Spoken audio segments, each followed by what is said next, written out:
ลังการอีหลีสมซาหรือมาแท้ๆเล่าแบบรายละเอียดแต่ละจุดเนี่ยเบิ่งแต่ละจุดเพิ่นก็จะเขียนไว้เหมือนทุใดเพิ่นก็เขียนไว้ละเอียดที่สุดอยู่ในนี้บ่จำเป็นว่าจะสบายดียินดีต้อนรับเข้าสู่ช่อง YouTube สวรรค์บรรณาต่อจากตอนที่แล้ววันนี้ข้าพเจ้าจะนำพาท่านผู้ชมเข้าไปรับชมหอพิพิธภัณฑ์ศิลปะลาวอยู่เบื้องลุ่มว่าจะเป็นแบบใดไปรับชมพร้อมกันก่อนจะไปติดตามรับชมก็ต้องขอฝากกดไลค์กดติดตามกดกระดิ่งแจ้งเตือนในช่องสวรรค์บรรณาเด้อท่านผู้ชมเพื่อจะได้รับวิดีโอใหม่ๆมาให้ท่านผู้ชมได้รับชมในตอนต่อไปนั่นเองนี่เขาลงไปได้ขี่ลิฟต์ลงไปพุดในอลังการอีหลีสมซาหรือมาแท้ๆโอ้ถือว่าคุ้มแหละมาท่องเที่ยวสุดนี่คุ้มสุดคุ้มนี่เข้ามาในนี่ก็เย็น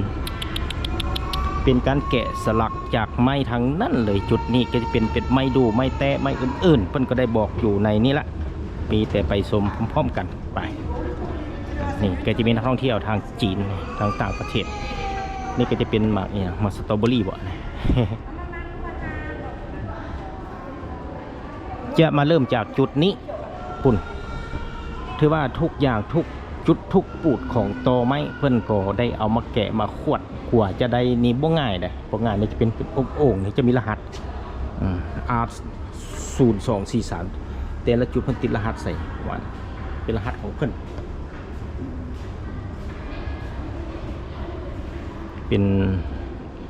พระเจ้าเพิ่นแต้มมันแกะเป็นขวดห้องแล้วแต้มสีคำใส่เป็นหุบผ้าต่าง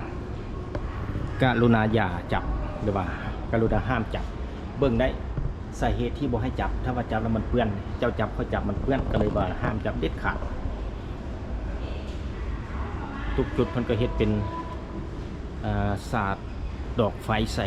สวยงาม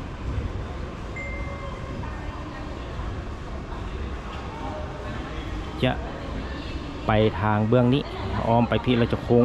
ออกไปประตูบานนั้นจะเบิ่งไปทางบนนี้กันไปก็ถือว่ามาเลาะมาเบิ่งนี่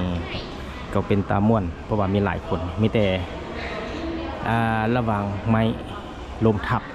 เห็นบ่ก็อย่าสู่ใดไปจับไปฉุกอย่าระวังไม้ลมทับนี่ที่จริงแล้วการที่เพิ่นแกะสลักในนี้ก็เป็นอีกหนึ่งจุดหนึ่งบ่อนที่ว่าเพิ่นเฮ็ดนี่มีความหมายได้สังเกตเบิ่งไหมนี่การแกะสลักนี่สังเกตไม่เตะขาที่มีแกนสีดำนะไม่เตะขามีแกนสีดำสังเกตมันจะมีหมู่บ้านในสังเกตมีป่าไม้เป็นโพรงอันนี้เป็นแบบธรรมชาติเพิ่นแกะเปลือกกาบออกแล้วจะเป็นแบบสิจะสังเกตเบิ่งไหมสังเกตมีพระเจ้าก็อื่นๆก็จะมีทางคันไดขึ้น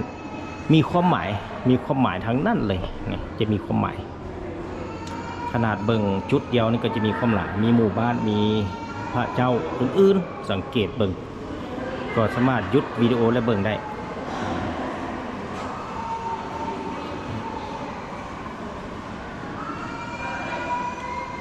เป็นไม้แตกค่ะนี่ก็จะเป็นพระพุทธรูปในตอไม้เพิ่นว่าเป็นพระพุทธรูปในตอไม้เพิ่นเขียนอยู่ในแต่ละจุดเพิ่นก็เขียนแล้วจะมีทั้งภาษาลาวและภาษาอังกฤษก็สามารถหยุดแล้วอ่านได้เด้อหยุดแล้วอ่านได้ก็ถือว่าทีมงานช่องสวรรค์บรรณาก็มีเพียงแต่เอาเป็นภาพรวมโดยย่อให้ผู้ชมได้รับชมคือแบบสิเนี่ยแต่ละจุดกว่าจะเลี้ยวจุดหนึ่งบ่ง่ายเพราะว่าการแกะสลักนี่ต้องเป็นคนใจเด่นแท้ๆเนี่ยก็จะมีพระเจ้ามีกระต่ายมีหมามีแบะมีสิงมีเสือมีหมูงูสารพัดมีจุดนี้นี่ก็จะเป็นไม้แกะสลักพระพุทธรูปไม้แตะขาเช่นกัน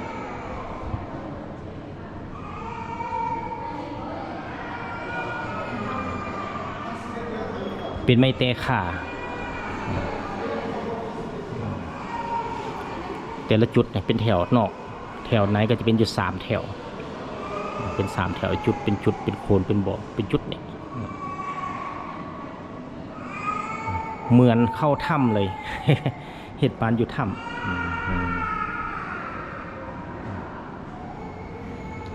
คุณจะเป็นส่วนหลายจะมีพระเจ้าเด้อเพิ่นแกะแต่ละจุดนี่มีพระเจ้ามีหมู่บ้านมีขวามีแน่น้ำมีเฮือนคุณสังเกตวาดภาพมโนภาพออกเลยถ้าว่าเป็นอีกหนึ่งสีสันที่อยู่แบบธรรมศาสตร์สังเกตนี่มีเป็นหมู่บ้านจะเป็นพระพุทธรูปในปูดไม้ถือว่าแต่ละจุดที่เพิ่นแกะสลักนี่จะมีพระพุทธรูปสังเกตบ่กว่าจะแล้วก็ใช้เวลาหลายปีพอสมควร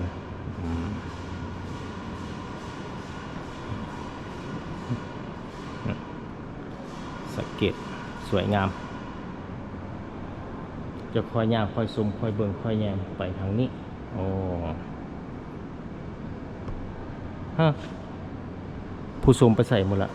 นักท่องเที่ยวออกไปนอกหมดละเหลือแต่ข้าพเจ้าเองอยู่ห้องโถงนี่ ก็บอกเป็นย่างเลาะย่างสมนอกจากนั้นแล้วทาง FC ทางภายในและต่างประเทศก็จ้องจะได้รับชมแบบบรรยากาศแบบสิที่ทีมงานซ่องสวรรค์บรรณาได้จัดสรรซากศอกสื่อหามาให้สมนั่นเองแต่ละจุดสังเกตจะมีพระเจ้าเลยสังเกตพระเจ้าสังเกตเพิ่นก็เป็นโคนไม้นี่เบื้องหนึ่งแกะมาใส่บ่ง่ายกว่าจะเลี้ยวจุดหนึ่งแต่ว่าการแกะสลักนี่เพิ่นจะใส่แบบแบบสว่านแกะจะบ่ได้ใส่แบบบางจุดบางบอนเพิ่นก็ใส่ซิ่วและคอนตีนี่แหละเบิ่งโดยรวมแล้วจะเป็นใส่สว่านปั่นเข้าไปแกะสลักเข้าไปก็ถือว่าเป็นอีกหนึ่งจุดที่เฮ็ดให้การแกะสลักทันไวขึ้นตื่มในยุคสมัยปัจจุบันมันบ่คือเมื่อก่อนก็ถือว่าแบบปฐมฐานคือถือว่าใส่คอนตีซิ่วค่อยแกะสลักนั่นเองแต่มายุคใหม่นี่มีการพัฒนาขึ้นโดยใช้สว่านแกะเข้าไปก็ถือว่าเฮ็ดให้ไวขึ้นนี่ก็ถือว่าย่างมาแล้วก็จะเห็นผู้ชมนักท่องเที่ยวก็มาออกมาเป็นจุดเป็นป่อง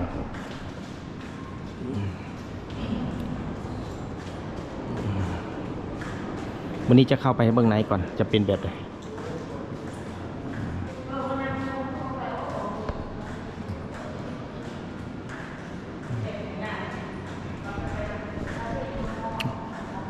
อีกหนึ่งจุดใหญ่พอสมควรนี่โอ้โหสุดยอดสุราจะเป็นไม้แต้ขาท่านผู้ชมมาสังเกตเป็นไม้แต้ขาโอ้นี่เป็นหมู่บ้านบักใหญ่เลยทางเข้านี่เป็นทางเข้าเป็นหมู่บ้านบักใหญ่จะมีพระเจ้าสังเกตที่หมู่บ้านมีต้นไม้สวัสดิ์อยู่ตามทางขึ้นอยู่ในจุดนี้จะเป็นพระพุทธรูปนอนนั่งต้นไม้แกะอยู่ในจุดต่างๆ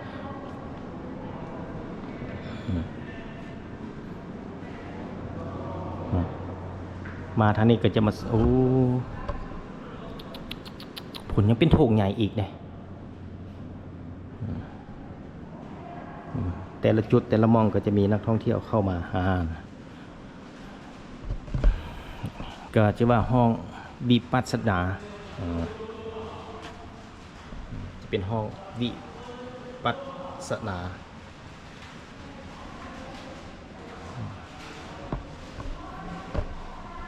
ห้องโถงใหญ่พอสมควรเป็นแผ่นบักใหญ่เลยท่านผู้ชมเป็นไม้ดูถือว่าหน้าตัดกว้างพอสมควรเกือบ3 เมตรแผ่นใหญ่ปุ่นสุด1 2 3นี่อันจะเป็นตัดหลวงต้นไม้โคนไม้เลย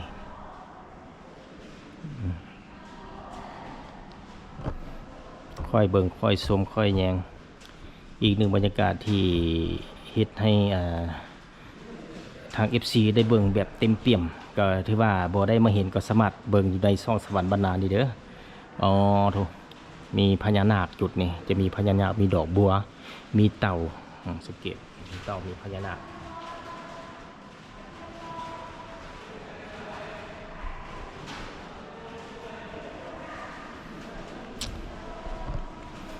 จะเป็นนกนี่โอ้มีพญานาคโซนนี้จะเป็นโซนมีพญานาค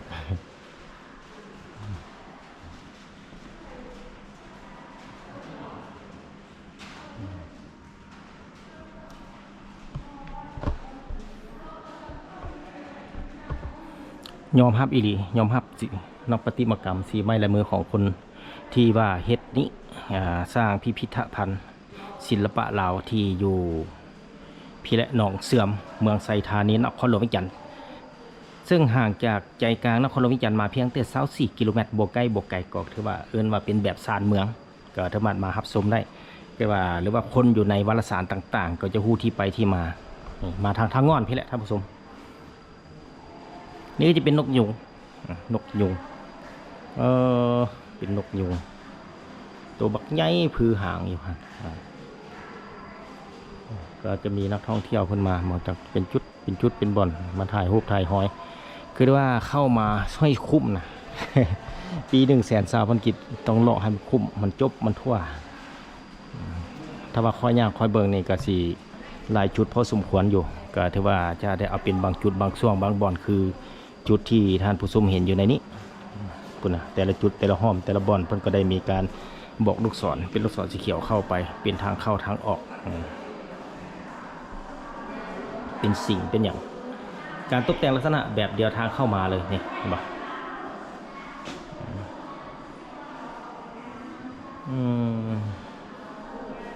สุดยอดก็ได้เป็นบุญตาที่ว่าตั้งใจมาเบิ่งโดยเฉพาะที่ว่าได้มี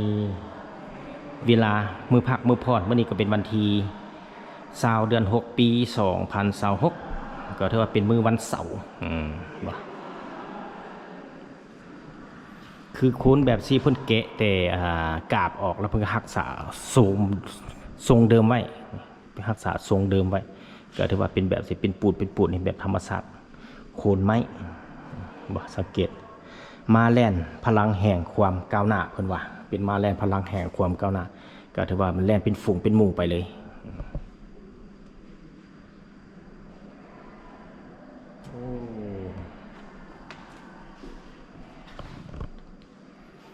บาทนี้จะพูดละย่างค่อยชมค่อยเบิ่งฮอดใส่ฮอดหัน เบิ่งแบบเต็มเปี่ยมแบบเต็มเปี่ยมแบบเต็มสายตาเลยสุดยอดถือว่าแกะสลักนี่เป็นไม้เด้อบ่ได้เป็นก่อด้วยจากซีมังถือว่าเพิ่นเอาไม้อะไรมาแกะเอาไม้มาแกะเบิ่งว่าแม่นซีมังบ่แม่นเป็นไม้เป็นท่อนเป็นเนี่ยเพิ่นแกะเอากาบออกนี่แหละตึกเป็นท่อนทางเบื้องในมัน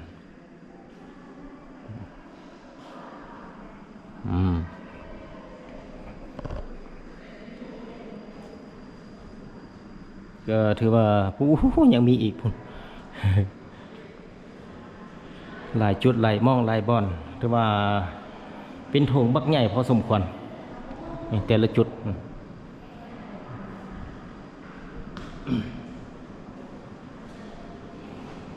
นอกจากนั้นแล้วอยู่ทางเบื้องทางข้างเนี่ยเพิ่นก็ได้ยังมีการแต้มเอา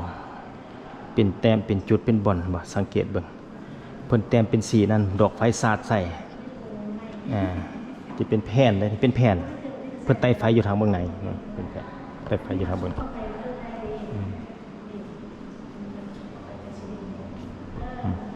นี่ก็เป็นครึ่งหนึ่งผ่าหัว นี่ก็จะเป็นปากเป็นตาเป็นดังแกะเอาเท่าที่จัดสรรได้ในโคนไม้ก็ถือว่าห้องจุดนี้ก็จะเป็นห้องนิรันดรก็จะมีก็สามารถอยู่ดีโดและอ่านได้ทั้งผสมก็จะเป็นห้องนิรันดรอยู่ในจุดนี้จะมีอยู่3 ภาษาลาวอังกฤษและภาษาจีนก็มี3 ภาษา3 ชนชาติ3 ชาติบ่แม่น3 ชนชาติ3 ชาติปุ่นเพิ่งนี้จุดคล้ายๆคือกันถือว่าทุกจุดทุกมุมที่เพิ่นเอามาอยู่ในนี่ก็ถือว่าล้วนแล้วแต่เป็นศิลปะอันสวยงามสังเกตบัดจุดนี้คือกันเนี่ยแกะเพิ่นติดอยู่ในฝาแผ่นนี่เป็นแผ่นไม้ดูแผ่นไม้ดูสุดยอดเลยแผ่นไม้ดูนี่จะมีอยู่ขนาดอยู่เบื้องนี้เป็น1.89 เมตรยาวนี่5.50 เมตรความหนา25 เซน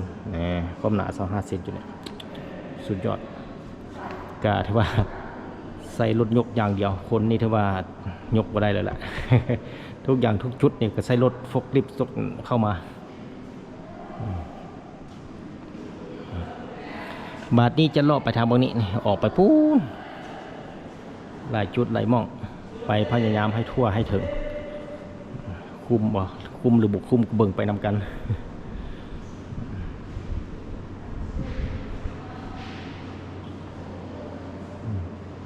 ตัวนี้ไทยช่างเหล่าจีนเราชื่อแห่งเทพ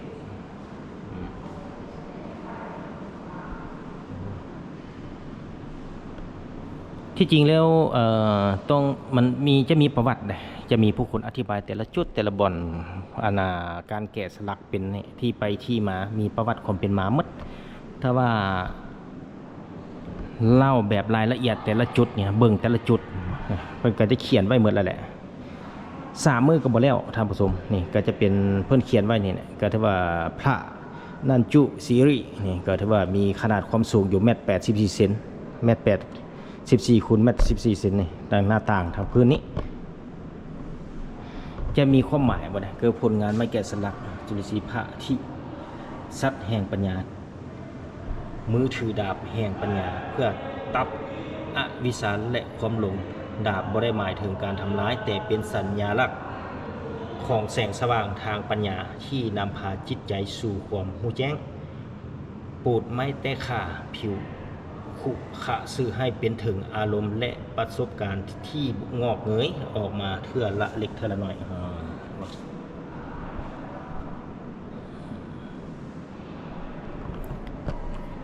ก็ถือว่าสุดยอดเลย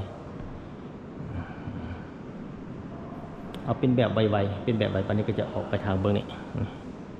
พูดไปเบื้องในพูดก็จะเป็นแบบนี้ต้องขอบใจ FC ทางภายในและต่างประเทศที่สนับสนุนช่อง YouTube สวัสดิ์บรรณาด้วยดีเสมอมาด้วยท่านก็จะได้จัดสรรหามาให้ชมแบบเต็มเปี่ยมนี่ก็จะเป็นเพิ่นเขียนโดยลายมือสบายดีได้ดื่มน้ำบวกซื้อของฝากได้ที่นี้ก็จะมีของฝากอยู่จะนี้ซอกซื้อซอกหน่อยอยู่ในห้านเพิ่นก็จะเป็นบนนั่งบนหยุดอยู่ในชุดนั้นส่วนหลักก็จะเป็นเสื้อเป็นหมวกและอื่นๆในตัวนี้อยู่ในห้างๆนี้วันนี้ข้าพเจ้าจะออกไปทางบนนี้อีก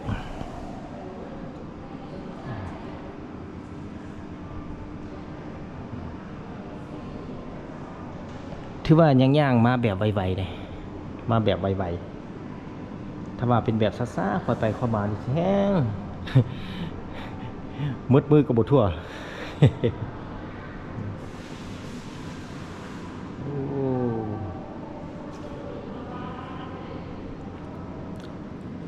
คือว่าอันนี้จุดนี้เป็นบนนั่งได้เด้อนั่งได้เพิ่นก็บ่ได้ห้ามว่าจับนั่งได้นี่ก็นั่งได้แต่ว่าห้ามจับแต่จุดที่เพิ่นแกะสลักในจุดนี้สังเกตว่าเพิ่นก็นั่งได้เมื่อย่างแล้วก็นั่งนี่ผู้นำจากชนเผ่า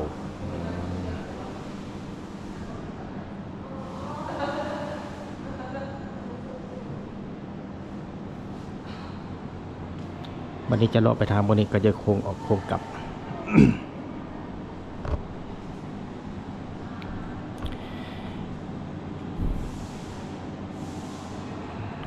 โอ้ถือว่าแต่ละจุดมาเลือกเท่าใดแล้วแห้งมีหลายจุด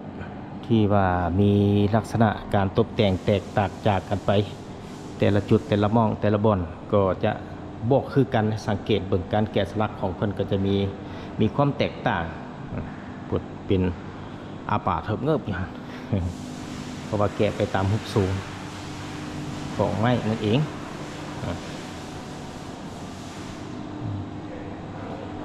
หุบยังเข้าไปในอีกก็ถือว่าสุดยอดแหละซีเมนต์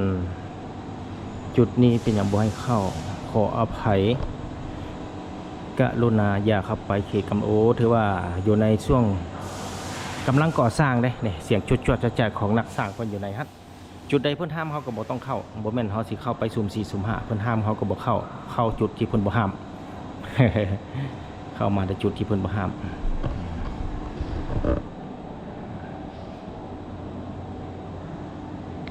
มาฮอดจุดนี้ก็ถือว่า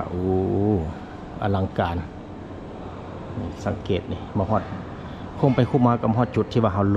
ลงมาจากที่แรกจากทำอิฐลงมานี่เมื่อกี้ข้าพเจ้าก็เข้ามาเนี่ยแล้วอ้อมไปนี่มาเลยอ้อมไปพูนบัดสุดท้ายก็มาฮอดจุด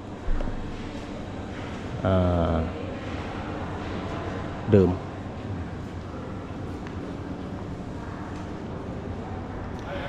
นี่ก็จะเป็น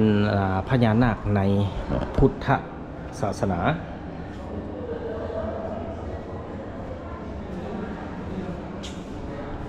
เป็นพญานาคในพุทธศาสนาเป็นพญานาคสังเกตเป็นหูพญานาคเป็นขวดนี่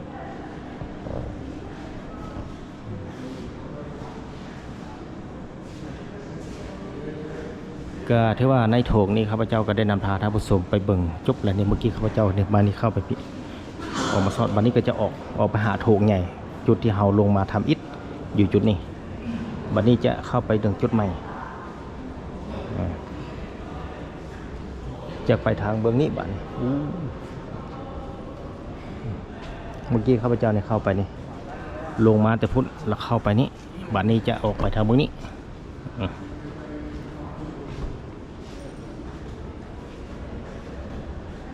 สาธุสาธุผู้ข้าก็ได้เป็นบุญตาที่ตั้งใจอันเมตตาที่เข้ามารับสมหอพิพิธภัณฑ์ศิลปะลาวอยู่ที่หนองเสื่อมเมืองไสธานีนครหลวงเวียงจันทร์ที่ว่าหลายคนก็ฮู้และก็ที่มีชื่อเสียงไปทั่วโลกนั่นเองนี่ก็จะเป็นต้นกฐินใหญ่ใจกลางเมืองเวียงจันทร์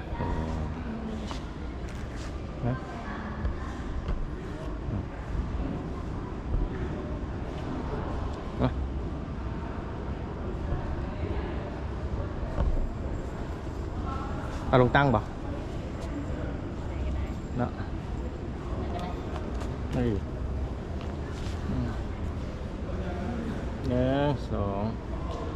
2กดตัวได้นี่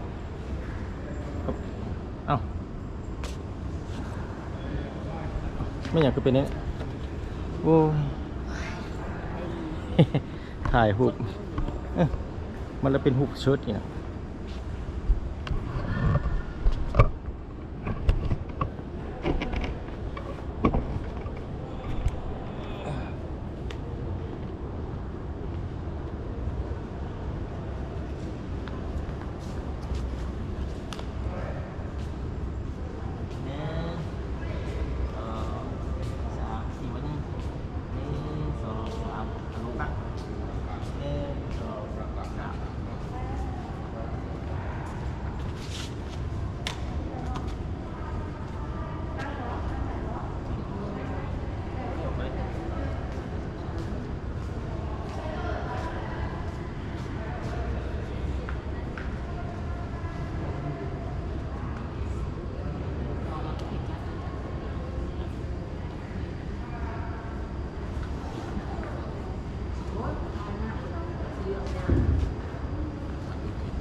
โอ้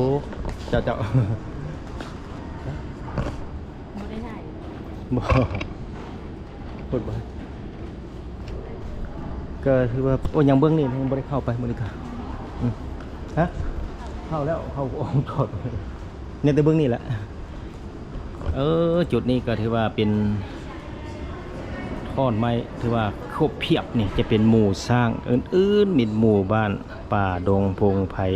จุดนี้ก็ถือว่าสุดยอดเลยนะจากนั้นก็จะมีขวมีเหือสุดยอดเลย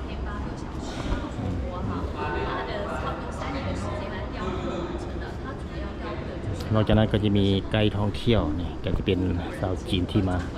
จะเป็นจีนนักท่องเที่ยวจากเกาหลีเรื่องอื่นก็ถือว่าคนก็เป็นไกด์ท่องเที่ยวก็จะมีการมาอธิบายเบิ่งจุดต่างๆนี่สังเกตเบิ่งนี่ก็จะเป็นไม้แคนเหือที่มีเสียงฮ้องโอ้ไม้แคนเหือที่มีเสียงฮ้อง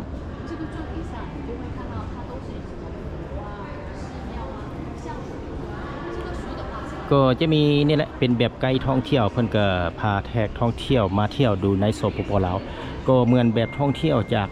ลาวไปต่างประเทศเช่นเคยก็จะมีไกด์นำเที่ยวอธิบายจุดต่างๆที่ให้ท่านผู้ชมเข้าใจและอื่นๆนั่นเอง นี่ก็จะเป็นไม้ดูอู้เป็นรูปแต้มเด้อเป็นรูปแต้มเป็น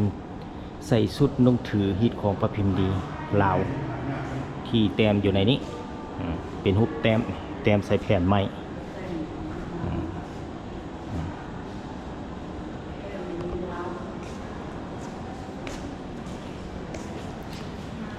ก็ถือว่ามาฮอดจุดนี้ก็จะเป็นไม้ท่อนไม้ต่างๆเพิ่นเฮ็ดที่ว่าแกะกาบออกแล้วรักษาทรงเดิมไว้คือเก่า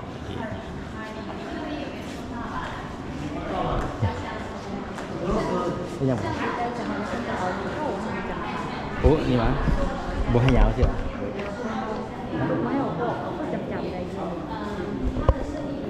โอ้ขอบใจเด้อขอบใจก็ถือว่านี่ก็จะเป็นปูดไม้สังเกตเลยต้องขอบใจ FC ทางภายในและต่างประเทศที่สนับสนุนช่อง YouTube สวรรค์บรรณาโดยดีเสมอมาเลยโอ้กวางหลายย่างไปไวยังบ่ทั่วซ้ำคักมาจุดนี้นี่มาถงต่อปลาก็จะเห็นมีสร้างเป็นจุดสร้าง2ตัวแกะสลักจากไม้จะเป็นไม้เต้ขาพวกนี้จะย่างอ้อมไปสุดโค้งเป็นมุม360 องศาแล้วจะมาสอดจุดเก่าไปย่างไปต่อสมปุ่นยกออกไปทางพวกนี้โค้งพุ่นจนฮอดพุ่นถือว่ากว้างขวางพอสมควรย่างไวๆถือว่ายังบ่ทั่ว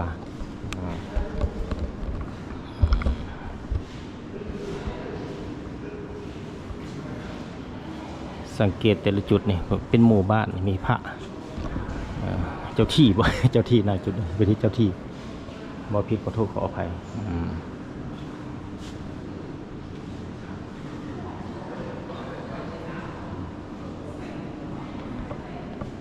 จะได้ย่างแบบสีไวๆได้จึงจะพาท่านผู้ชมได้เห็นหลายจุดหลายมองหลายบอลหลายที่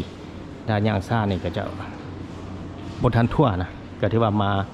ที่จริงอย่าให้ทั่วแท้เนี่ยเกือบมื้อหนึ่งเต็มๆอันนี้ข้าพเจ้าได้ใช้เวลาว่างๆในตอนบ่ายจะเป็นมือพักมือผ่อนจะเป็นวันที่20 เดือน 6 ปี 2026ที่ได้นำพา FC ทางภายในและต่างประเทศที่เข้ามารับชมบรรยากาศพิพิธภัณฑ์ศิลปะลาวที่อยู่หนองเสื่อมเมืองไซธานีนครหลวงเวียงจันทร์ที่มีชื่อเสียงโด่งดังไปทั่วโลกนั่นเอง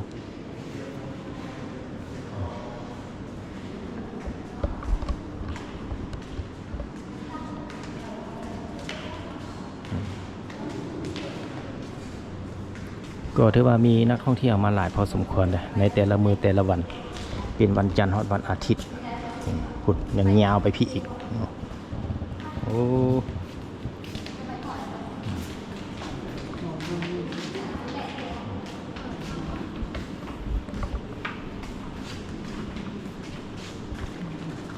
ห้องไปจุดนี้ก็ท่านผู้ชมจะเห็นเป็นห้องห้างมีสีสุขออกไปทางวันนี้จะเป็นห้องห้างมีสีสุข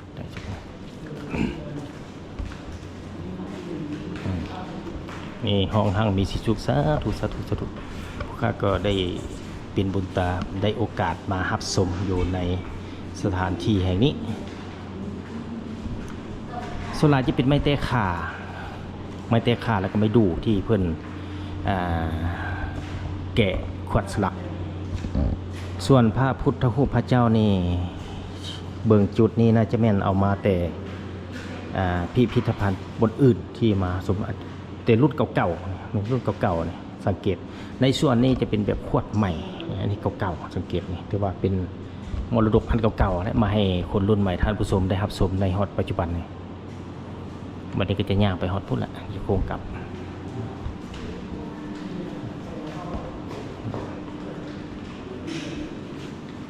ภาษากระจายบ่นี่คุ้นๆนี่ภาษากระจาย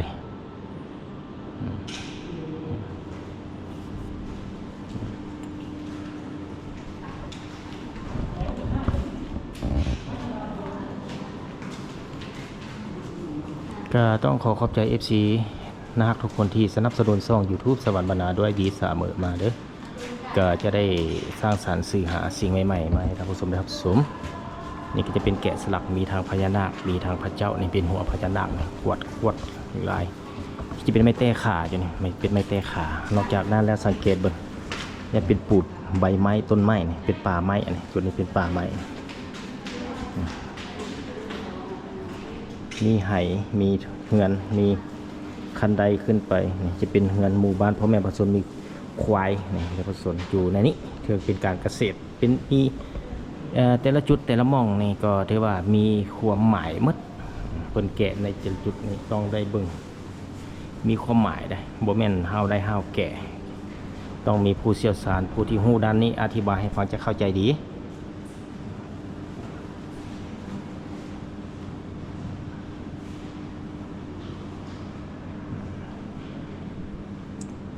ตัวทุกจุดทุกมุมของขอนไม้เพิ่นก็แกะให้สมคุ้มค่าขนาด นี่จะมีตุกกวางต้นไม้อื่นๆ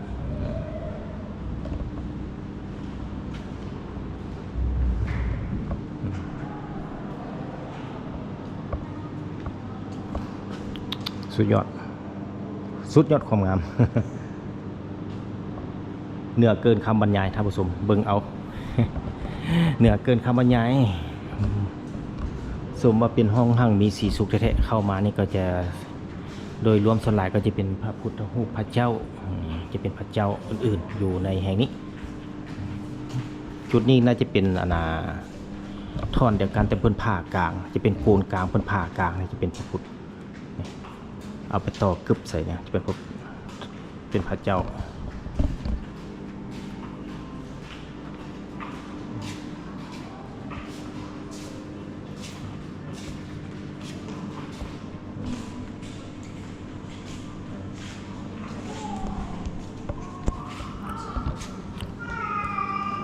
ก็ถือว่าเป็นอีกหนึ่งบรรยากาศที่นำพาท่านผู้ชมรับชมนี่ก็จะเป็นไม้กฐินนรงค์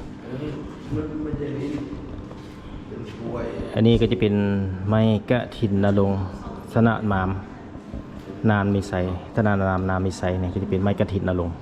ทั้งเป็นใบยาวๆนะท่านผู้ชมเป็นใบยาวไม้กฐินนรงค์ที่อยู่ตามก็ถือว่าก็จะเป็นต้นใหญ่พอสมควรนะนี่สังเกตนอกจากนั้นแทบพอเพิ่นก็ได้ติดเอาเป็นจุดแบบสิมาฮอดจุดนี้ก็จะเป็นชนเผ่าต่างๆก็บอกว่าจะเป็นนี่จะเป็นชนเผ่าอยู่ในลาว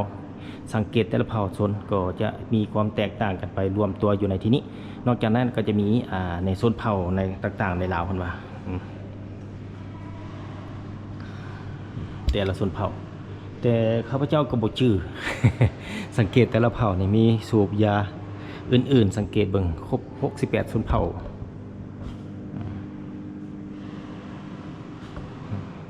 ก็มาจุดเบื้องนี้ก็จะเป็นชนเผ่าทางภาคใต้ชนเผ่าทางภาคใต้ของลาว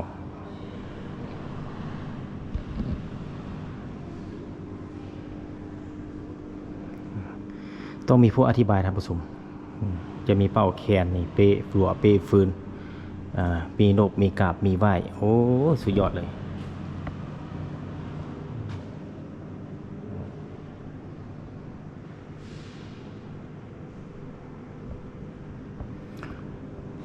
สุดยอดอีหลีบ้านนี้จะพาท่านผู้ชมออกไปทางนี้ไปทางบนนี้นี่จะเป็นบนนั่งถ่ายรูปสามารถนั่งถ่ายรูปได้นะมาฮอดโซนเบื้องนี้ก็จะเป็นแบบพระเจ้าที่ว่าเป็นเครื่องทานต่างๆเป็นรูปดอกไม้เนี่ยจะเป็นแบบเครื่องกองบุญต่างๆในเพิ่นมาไว้อยู่ในจุดนี้จะเป็นต้นเงินต้นคำมีพระพุทธรูปต่างๆหลายองค์หลายมีพระประจำวันอื่นๆจะเป็นพระบางพระวันอื่นๆอยู่ในนี้นี่ก็จะเป็นพระบางพระพุทธรูปที่เฮ็ดด้วยไม้นี่ก็จะเป็นไม้ก็จะบ่แม่นผลิตจากเป็นทองอื่นๆนี่จะเป็นผลิตพระพุทธรูปที่เฮ็ดด้วยไม้เป็นไม้ทางนั้นแต่ว่าเพิ่นไปทาสีคล้ายๆคือแบบก็ด้วยซีมังแต่จริงบ่แม่นเป็นไม้เหมือนเด้อท่านผู้ชมจะเป็นไม้เหมือนเป็นเอามาแสดงอยู่ในนี้หลักๆก็จะเป็นไม้ทั้งนั้นเลยแต่ว่ามาเบิ่งรูปทรงลักษณะนี่อยากคล้ายๆคือแบบเฮ็ดด้วยซีมังที่จริงได้บ่แม่น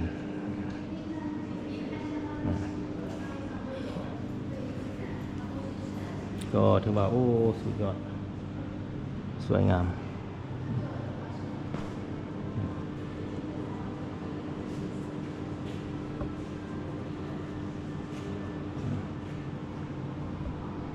ก็ถือว่าข้าพเจ้าได้พา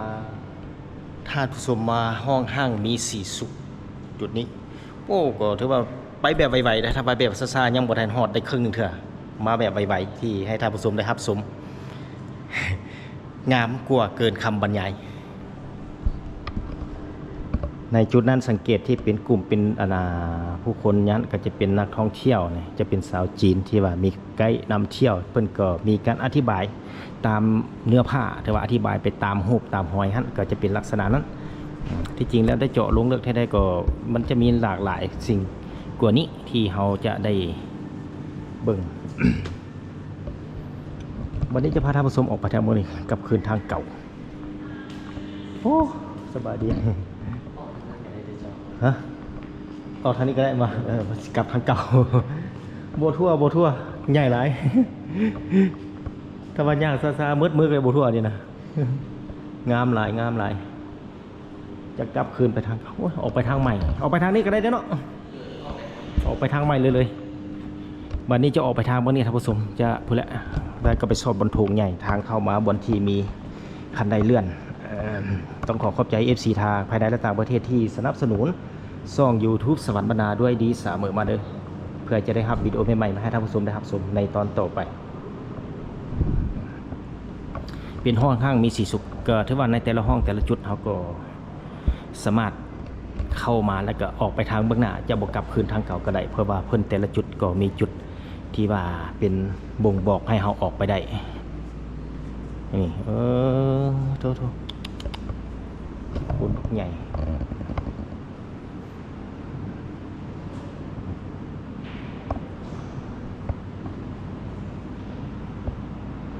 พระเจ้าอินเดีย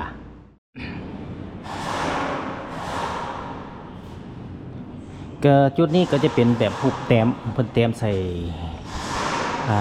หน้าตัดไม้นี่จะเป็นหูปสูงวัดวาอาหามจะเป็นทงไห้ทงนางัวควายสังเกตพ่อแม่ประชาชนอยู่ในจุดนั้นจะมีต้นพร้าวต้นตาลเป็นเอกลักษณ์หนึ่งที่ว่าเป็นงานศิลปะของคนลาวที่ได้สร้างสรรค์ให้คนรุ่นใหม่และในอนาคตให้ทำต่อไปจะเป็นหอพิพิธภัณฑ์ศิลปะลาวอยู่ที่หนองเสื่อมเมืองไซธานีนครหลวงพิจันทร์มาฮอดจุดนี้ก็จะเห็นเป็นจุดที่ว่ามีพระพุทธเจ้าและก็จะมีคนนุ่งสุดลาวนี่ก็ได้มากราบมาไหว้ในมือบุญต่างๆจะเป็นบุญปีใหม่ลาวนี่ใส่นุ่งสุดถือลาวมาฮอดจุดนี้ก็จะเป็นจุดที่ว่าเป็นงานบุญส่วงเหือจะมีการแข่งเหือที่จริงแล้วก็มีที่ไปที่มาเพิ่นก็ได้มีการแต้มต่างๆให้เราได้รับสมอย่างเป็นหอพิพิธจะเป็นห้องการอปสประมาณอยู่ทางท่าหลวงองค์การพุทธศาสนาแห่งโซอุปลาวเป็นหออาณาพระไตรปิฎกนี่จะเป็นท่าหลวง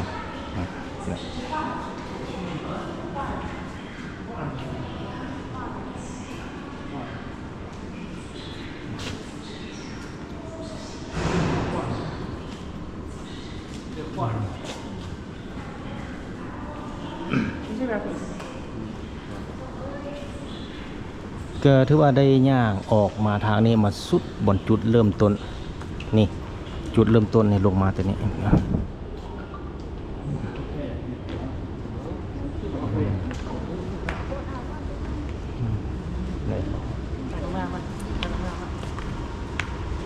บาทนี้ก็จะได้ขึ้นกลับไปเมืองเถิงคือเก่าท่านผู้ชม ก็ถือว่าย่างค่อนข้างได้หลายจุดพอสมควรแล้วแหละมาบางจุดเก็บสวยงามที่เป็นไม่ดูแดงๆก็มีนักท่องเที่ยวเมื่อยเลาะเมื่อยสมแล้วก็กลับขึ้นไปจุดเถิงคือเก่า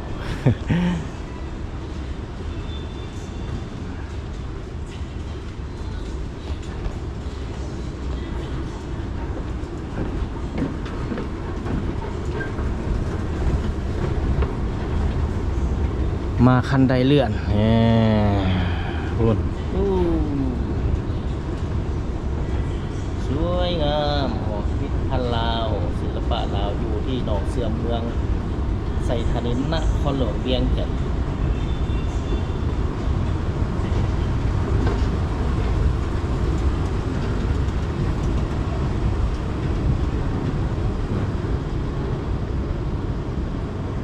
ในที่สุดก็ออกมาฮอดจุดเก่า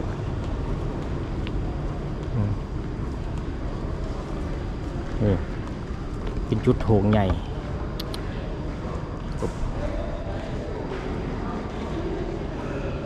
สวยงาม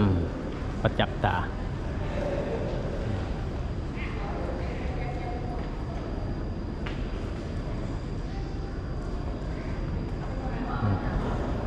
บาทนี้จะ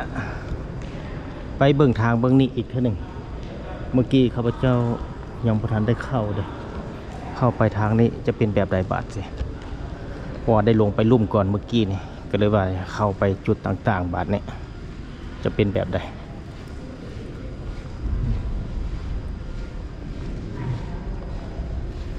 ว่าขึ้นไปจุดนี้จะเป็นพระเจ้านี่ก็จะได้มีการปลดเกิบกรุณาปลดเกิบเข้าไปด้านไหน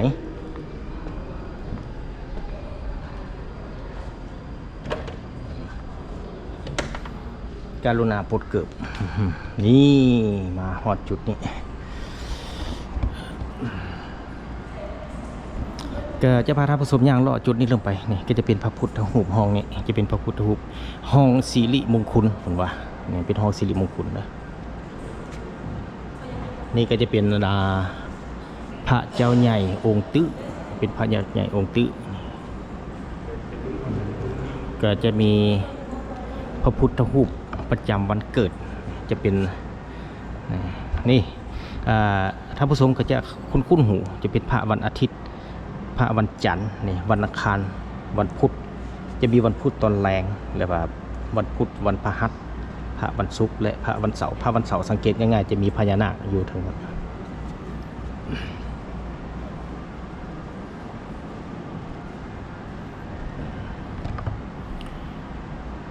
ก็ที่ว่ามาห้องนี้นี่ก็สุดยอดแหละจะเป็นพระ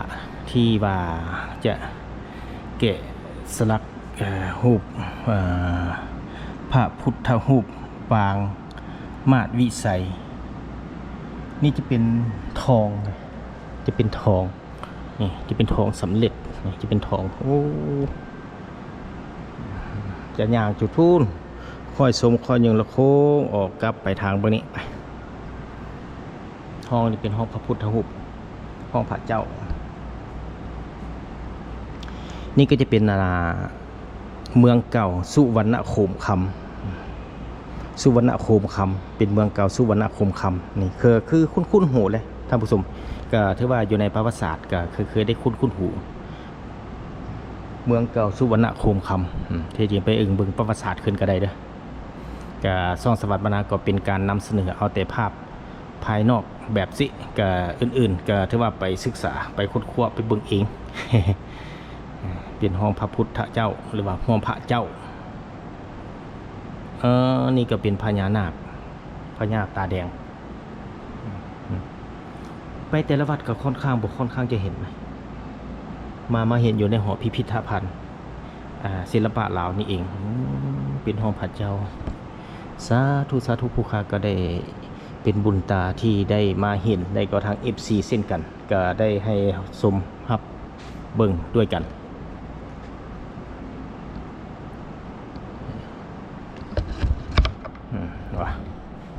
มาจุดนี้ก็จะเป็นห้องพระเจ้าโดยเฉพาะอยู่ที่นี้คือเรียกว่าครบเพียบสารพัดพระเจ้าก็จะมีพระประจำวันแต่วันจันทร์ฮอดวันอาทิตย์ก็จะมีคือที่เห็นอยู่ในเบื้องต้นท่านที่มีพระประจำวันก็มานี่ก็จะเป็นจุดที่มากราบมาไหว้ก็สิแล้วแต่นี่มีกราบมาไหว้กราบไหว้พระเจ้าอยู่นี่แห่งนี้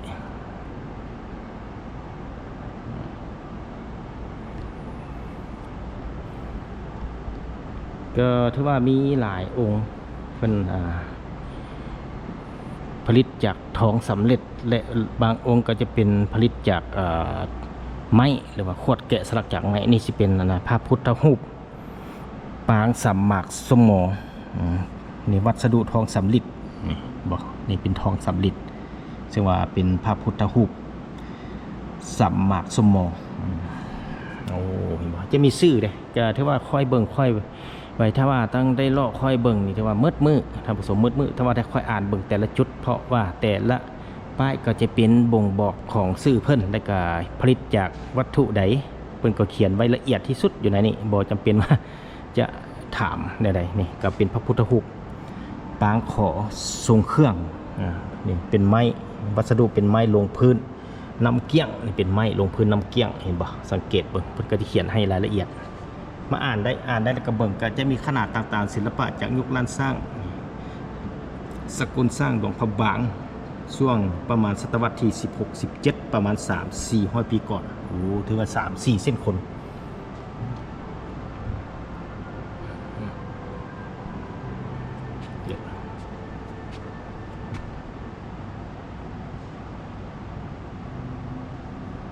เป็นไม้เป็นทองสำริดอื่นๆดูนะนี่ก็ถือว่ามาฮอดนี่ก็จะเป็นพระธาตุหลวงเวียงจันทน์ถึงว่าเป็นพระธาตุหลวงเวียงจันทน์เป็นหุบแต้มอยู่ในนั้นเบื้องหน้าก็จะเป็นประตูไซพระธาตุหลวงเวียงจันทน์แล้วก็เป็นประตูไซนี่ประตูไซเทศกาลและงานบุญบ่งบอกละเอียดพอสมควรก็ถือว่าจะมีทางภาษาลาวและเป็นภาษาอังกฤษก็ถือว่าสะดวกสบายที่นักท่องเที่ยวเข้ามารับชมก็สามารถเบิ่งในป้ายได้ก็อ่านอยู่ในนั้นได้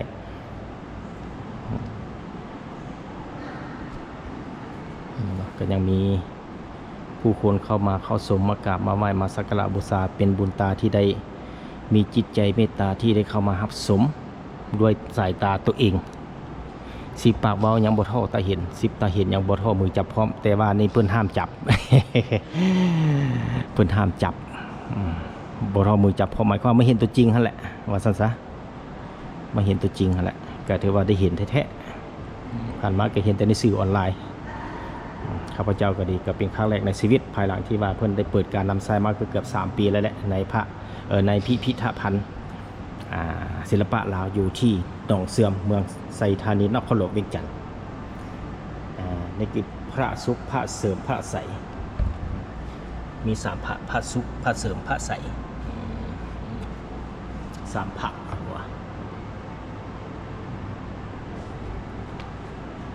ไปก็จะย่างมาครบเป็นแบบ360 องศาหลังจากนั้นจะไปโซนเบื้องนั้น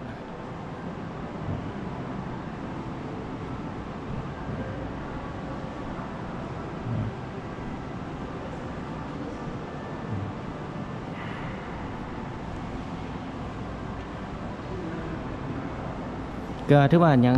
ถือช่วงกำลังที่มีแขกนักท่องเที่ยวเข้ามารับชมรับเบิ่งจะมีนักท่องเที่ยวมาชมเก็บ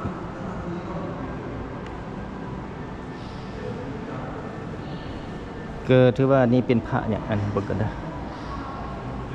เป็นพระพุทธรูปปางเหียบฝนพระพุทธรูปปางเหียบฝน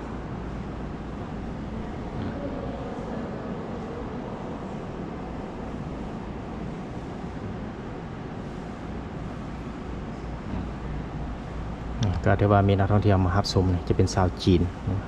ก็ถือว่ามารับชมอยู่ในจุดนี้ก็มีพระพุทธรูปต่างๆในโซนพวกนี้ก็จะเป็น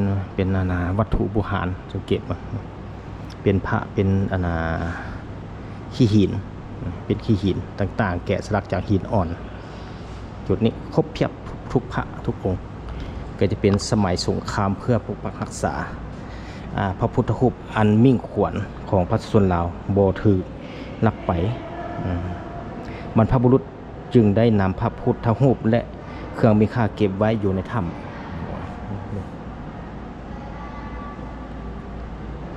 เก็บไว้อยู่ในถ้ำว่าเอามาให้ชมมาแสดงให้เห็น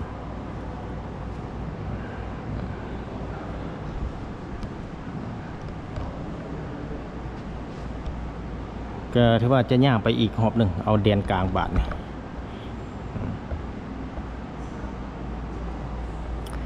ก็ถือว่าได้เบิ่งแบบเต็มเปี่ยมเลยพี่ชม สุดยอดอีหลีสุดยอดแห่งความงามอยู่ในสถานที่แห่งนี้ที่ท่านผู้ชมก็ได้รับชมเช่นกันบ่ว่าแต่ซ่องสวรรค์บรรณา FC ทางภายในและต่างประเทศก็ได้รับชมทุกอย่างเป็นหม้อแหกแต่กระโปะเป็นพระพุทธเจ้านี่ก็ถือว่าเท่าที่เพิ่นสั่งรวมจัดสรรหามาอยู่ในหอพิพิธภัณฑ์แห่งนี้เพื่อให้แขกได้รับชมครบเพียบบ่ว่าจังด้านวัตถุอันมีค่าล้ำค่าที่เป็นของที่ศาสนาพุทธเอาได้ถือกันมาแต่หลายเส้นคน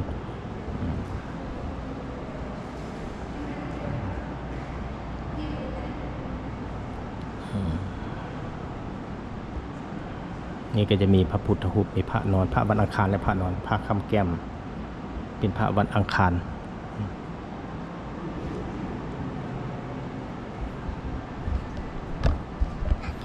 เป็นอย่างไรท่านผู้ชมมาฮอดนี้การนำเสนอวิดีโอนี้ขอจบเพียงเท่านี้พบกันใหม่ตอนต่อไปวันนี้ขอลาก่อน